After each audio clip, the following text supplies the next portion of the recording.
Hello everyone, welcome back to my channel study only science. तो आज हम फिर से हिस्ट्री का चैप्टर लेकर आए हैं, जिसमें हम हर्यक वंश से रिलेटेड कुछ डिटेल्स और एमसीक्यूज करेंगे।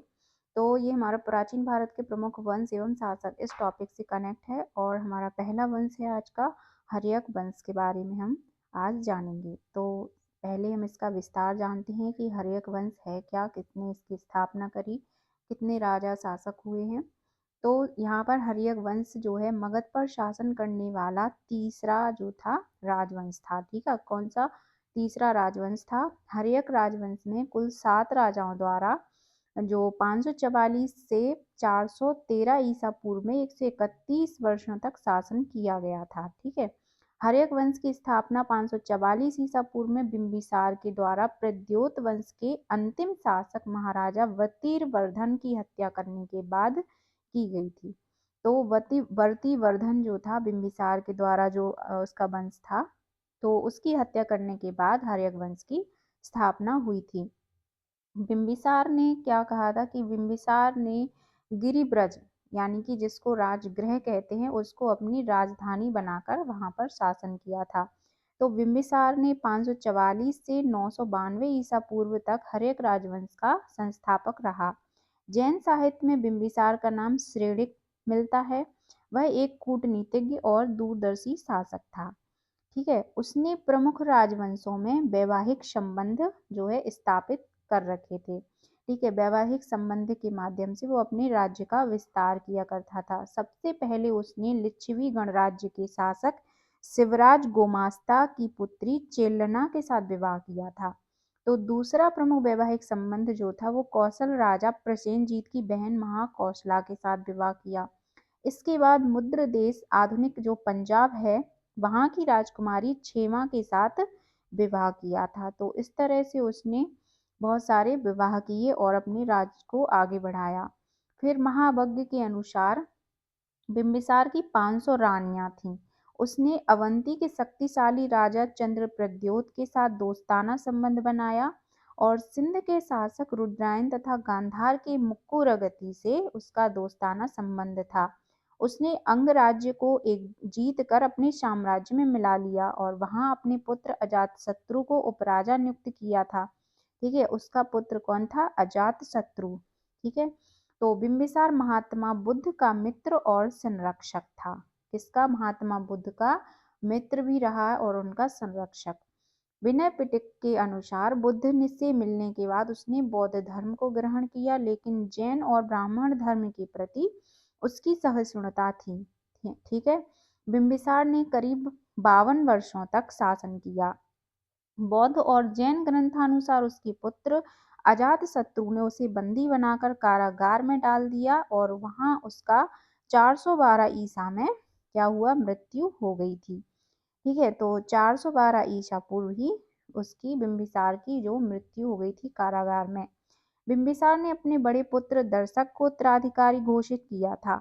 भारतीय इतिहास में बिंबिसार प्रथम शासक था जिसने स्थायी सेना रखी। तो ये वाला जो है आपका पॉइंट बन सकता है, प्रश्न इससे कई सारे आते हैं। तो यहाँ पे आप वेरी इंपॉर्टेंट लगा लीजिए, अंडरलाइन कर लीजिए। भारतीय इतिहास का प्रथम शासक है जो जिसने स्थायी सेना बना रखी थी। अगला देखते हैं कि बिंबिसार ने राजवैद्य जीवक को भगवान बुद्ध की सेवा में नियुक्त किया था। बौद्ध भिक्षुओं को निःशुल्क जल यात्रा की अनुमति दी थी। आगे बिंबिसार ने क्या किया कि उसकी हत्या हुई तो महात्मा बुद्ध के विरोधी थे जो देवव्रत, उनके उस उकसाने पर अजातशत्रु ने बिंबिसार की हत्या कर दी थी। तो बिंबिसार ने बौद्ध धर्म से प्रभावित होकर बेलूबन दान में दिया, और जिसके वर्णन में विनय पिटक से मिलते हैं। ठीक है, जिसका वर्णन मिलता है, एक विनय पिटक है बौद्ध धर्म की पुस्तक जिसमें उसका वर्णन मिलता है।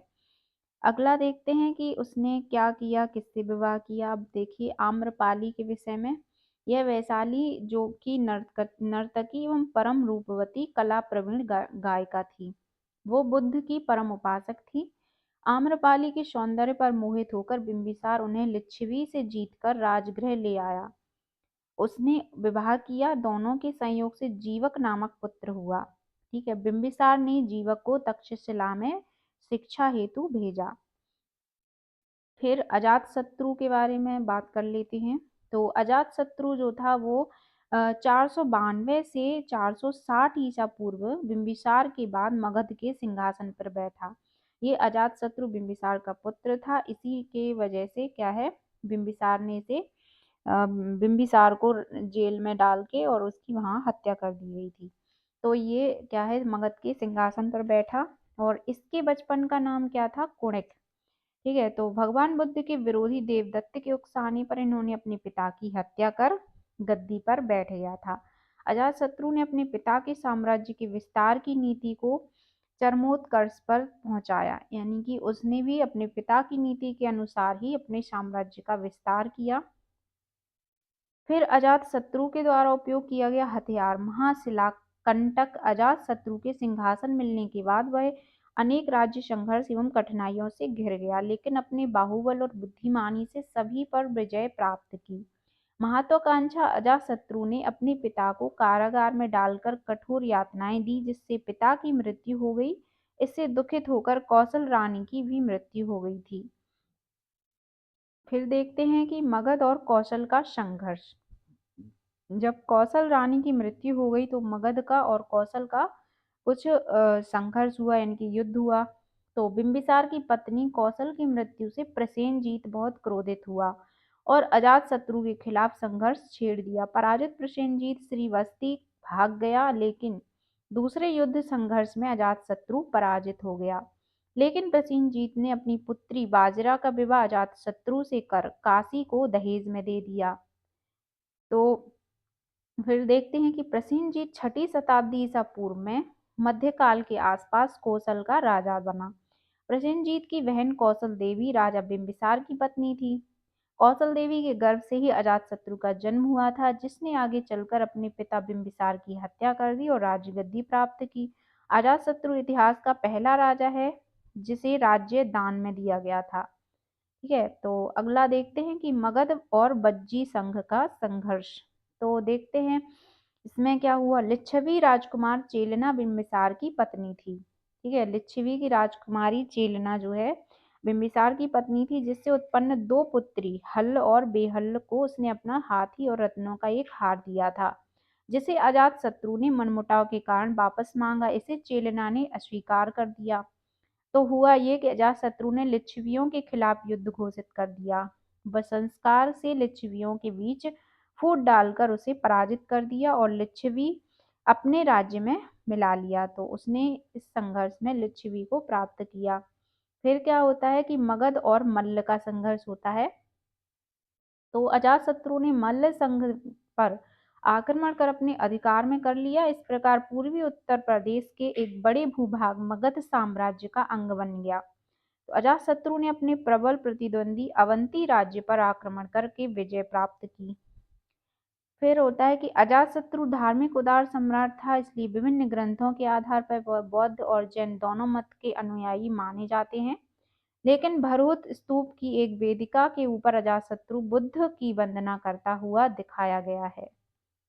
उसने शासनकाल के 8वें वर्ष में बुद्ध के महापरिनिर्वाण यानी कि बुद्ध के देहांत के बाद उनके अवशेषों पर राजगृह में स्तूप का निर्माण करवाया और 483 ईसा पूर्व राजगृह की सप्तपर्णी गुफा में बौद्ध जो प्रथम बौद्ध संगीति का आयोजन किया। इस संगीति में बौद्ध भिक्षुओं के संबंधित पिटकों को सुत्त पिटक और विनय पिटक में विभाजित कर दिया। फिर सिंहली अनुश्रुतियों के अनुसार उसने लगभग 32 वर्षों तक शासन किया और 460 ईसा पूर्व में अपने पुत्र उदयन द्वारा वो मारा गया। अजातशत्रु के शासनकाल में ही महात्मा बुद्ध 483 ईसा पूर्व महापरिनिर्वाण कर और महावीर को भी कैवल्य 468 ईसा पूर्व में प्राप्त हुआ था। तो महात्मा बुद्ध और महावीर जो थे इसके शासनकाल के अंतर्गत थे। अब चलिए इससे हम थोड़े से कुछ एमसीक्यूज भी कर लेते हैं। निम्नलिखित में से किस राजवंश ने मगध पर सबसे पहले शासन किया था। तो यहाँ पर दिया गया है कि सबसे पहले मगध पर जो शासक करने वाला था वो हर्यक राजवंश था। ऑप्शन ए राइट हो जाएगा। हर्यक राजवंश की स्थापना किसने की थी। तो बिंदुसार बिंबिसार। तो हर्यक वंश की स्थापना जो है बिंबिसार ने की थी। ठीक है, नेक्स्ट है निम्नलिखित में से कौन दूसरे बौद्ध परिषद का संरक्षक था? तो दूसरे बौद्ध परिषद का संरक्षक था कालाशोक। ठीक है, नेक्स्ट है, नंद वंश का राजा कौन था जब अलेक्जेंडर ने 4327 और या फिर 326 ईसा पूर्व में भारत पर हमला किया था? तो ये सन याद रखना है कि नंद वंश का उस समय राजा कौन था। तो जब अलेक्जेंडर ने यहाँ पर हमला किया, तो इसका राइट आंसर हो जाएगा घनानंद। ठीक है, घनानंद वहाँ का शासक था। अगला है, निम्नलिखित में से कौन सा प्राचीन ग्रंथ है जिसमें चंद्रगुप्त मौर्य द्वारा नंदों को उखाड़ने के संबंध में उल्लेख किया गया है? यानी कि नंद वंश को उखाड़ने का जो उल्लेख है वो किसमें, प्राचीन ग्रंथ में किया गया है? तो ये किया गया मुद्राक शासा, मुद्रा राक शासा का नाम है। नेक्स्ट है, सेल्यूकस और राजदूत मेगास्थनीज को किस मौर्य राजा के दरबार में भेजा गया था? तो इनको भेजा गया था जो मौर्य शासक था उसके दरबार में। तो इसका आंसर है चंद्रगुप्त मौर्य के राजदरबार में सेल्यूकस और मेगास्थनीज को भेजा गया था। अगला प्रश्न है, निम्नलिखित में से कौन प्रथम बौद्ध परिषद का संरक्षक था? तो प्रथम बौद्ध परिषद का संरक्षक बनाया गया था, इसने अजातशत्रु ने बनाया था और वही इसका संरक्षक था। नेक्स्ट है, निम्नलिखित में से किस भारतीय राजा ने पहली बार शिलालेख पर अपने योगदान को लिखवाया है? तो किस राजा ने लिखवाया है? उसका नाम है अशोक। अगला है, वो कौन सा पहला भारतीय राजा था जिसने अपने आप को शक्तिशाली बनाने के लिए वैवाहिक गठजोड़ की शुरुआत की थी? तो उसका वैवाहिक गठजोड़ की जो शुरुआत करने वाला था, जिसके बारे में हम पढ़ रहे हैं, तो वो था बिंबिसार, और इसी ने जो है पहला शासक था जिसने स्थायी सेना रखी थी। नेक्स्ट है, निम्नलिखित में से किस प्राचीन भारतीय ने ईरान का राजा दरियुस की तरह शिलालेख जारी किया था? तो शिलालेख जारी करने वाले कौन थे? अशोक। तो ये थे इस टॉपिक से संबंधित कुछ प्रश्न। इसके आगे मैं अगले क्लास में करवाऊंगी, तो उसके माध्यम से आपकी तैयारी ये इस वाले टॉपिक की पूरी हो जाएगी। मिलते हैं अगली क्लास में, तब तक के सभी को गुड नाइट, टेक केयर।